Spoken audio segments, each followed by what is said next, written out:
ಪೂರ್ಣಗೊಳ್ಳುವ ಹಂತದಲ್ಲಿದೆ. ಅದರ ವೆಚ್ಚ ಸುಮಾರು ಒಂದು 6 ಕೋಟಿ ರೂಪಾಯಿ ವೆಚ್ಚದಲ್ಲಿ ಅದು ಈಗ ಸುಮಾರು ಒಂದು 2 ತಿಂಗಳಲ್ಲಿ ನಾವು ಚಾಲನೆಗೆ ಕೊಡ್ಬೋದು. ಅದು ಆ ನಿಟ್ಟಿನಲ್ಲಿ ಅದು ಇದೆ. ಎರಡನೇದು ನಗರಸಭೆ ಹೊಸ ಕಟ್ಟಡ. ತಮಗೆಲ್ಲ ಗೊತ್ತು, ನಮ್ಮ ನಗರಸಭೆ ಏನು ಹಳೆ ಬಿಲ್ಡಿಂಗ್ ಇತ್ತು ಅದೆಲ್ಲ ನಾವು ತೆರವುಗೊಳಿಸಿ ಅದು ಈಗ ಕಾಮಗಾರಿ ಹಂತದಲ್ಲದೆ ಸುಮಾರು 10 ಕೋಟಿ ವೆಚ್ಚದಲ್ಲಿ ಈ ಕಾಮಗಾರಿ ಕೆಲಸ ಪ್ರಾರಂಭ ಆಗಿದೆ. ಮೂರನೇದು 2022-23 ಸಾಲಿನ SFC ವಿಶೇಷ ಅನುದಾನದಲ್ಲಿ 31 ವಾರ್ಡ್ಗಳಿಗೆ ಸುಮಾರು ಒಂದು 20 ಕೋಟಿ ಕಾಮಗಾರಿಯನ್ನು ಟೆಂಡರ್ ಕರೆದು ಕಾಮಗಾರಿಯನ್ನು ಪ್ರಗತಿಯಲ್ಲಿದೆ. ಕೆಲವು ವಾರ್ಡಲ್ಲೆಲ್ಲ ಪೂರ್ಣಗೊಂಡಿದೆ, ಕೆಲವು ಯಾರಲ್ಲಿ ಚಾಲೂ ಮಾಡಿದ್ದಾರೆ 20 ಕೋಟಿ.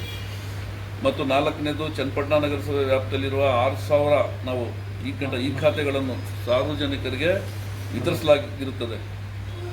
ಯಾರು ಈವರೆಗೆ ತಮ್ಮ ಈ ಆಸ್ತಿಗಳಿಗೆ ಬಿ ಖಾತೆ ಪಡೆದಿಲ್ವೋ ಅವರು ಕೂಡಲೇ ಬಿ ಖಾತೆಯನ್ನು ಪಡೆದುಕೊಳ್ಬೋದು. ಈಗಲೂ ನಾವು 6,000 ಖಾತೆಗಳನ್ನು ನಾವು ಸಾರ್ವಜನಿಕರಿಗೆ ನಾವು ಈ ಖಾತೆ ಮಾಡಿ ಕೊಟ್ಟಿದ್ದೇವೆ ಒಂದು 8 ತಿಂಗಳಲ್ಲಿ.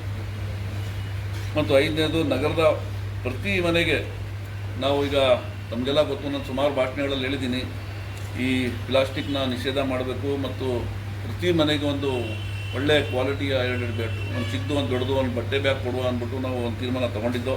ಆ ನಿಟ್ಟಿನಲ್ಲಿ ಈಗ ಮನೆಗೆ 2 ಬಟ್ಟೆ ಬ್ಯಾಗ್ ವಿತರಿಸಲು ಅನುಮೋದನೆ ಪಡೆಯೋದು ಅದು ಇದಕ್ಕೆ ರೇಟ್ ಅನುಮೋದನೆಗೆ ನಾವು ಜಿಲ್ಲಾಧಿಕಾರಿ ಕಳಿಸಿದ್ದೀವಿ. ಆ ರೇಟ್ ಅನುಮೋದನೆ ಬಂದ ತಕ್ಷಣ ನಾವು ಟೆಂಡರ್ನ ಕರೆದು ಸುಮಾರು ಒಂದು 26,000 27,000 ಬಟ್ಟೆ ಬ್ಯಾಗನ್ನು ನಾವು ಟೌನ್ ವ್ಯಾಪ್ತಿಗೆ ನಾವು ವಿತರಣೆ ಮಾಡ್ತೀವಿ, ಒಂದು ಮನೆಗೆ 2 ರಂಗೆ.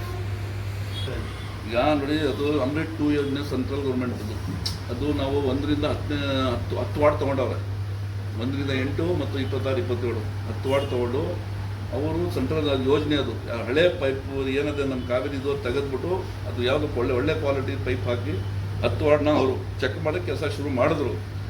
ಕೆಲವು ಅಡಚಣೆಗಳು ಯಾರೋ ಹೋಗ್ಬಿಟ್ಟು ಅವ್ರಿಗೆ ಮಾಹಿತಿ ಅವರು ಯಾಕೆ ಮಾಡ್ತಾ ಇದೆಯಾ, ಕಾರ್ಯಾದೇಶ ಎಲ್ಲಿ, ಇದು ಅಲ್ಲಿ ಅದರಲ್ಲಿ ಅಂತ ತಕ್ಷಣ ಓಡೋಗ್ಬಿಟ್ಟು 3-4 ಗ್ಯಾಂಗ್ ಹೊಂಟೋವ್ರೆ ಅಗದ್ಬಿಟ್ಟು.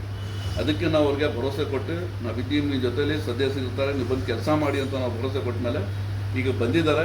ಸೋಮವಾರದಿಂದ ಈಗ ಎಲ್ಲೆಲ್ಲಿ ಕೆಲಸ ಪೆಂಡಿಂಗ್ ಅದೇ ಶುರು ಮಾಡ್ತಾರೆ ಈಗ.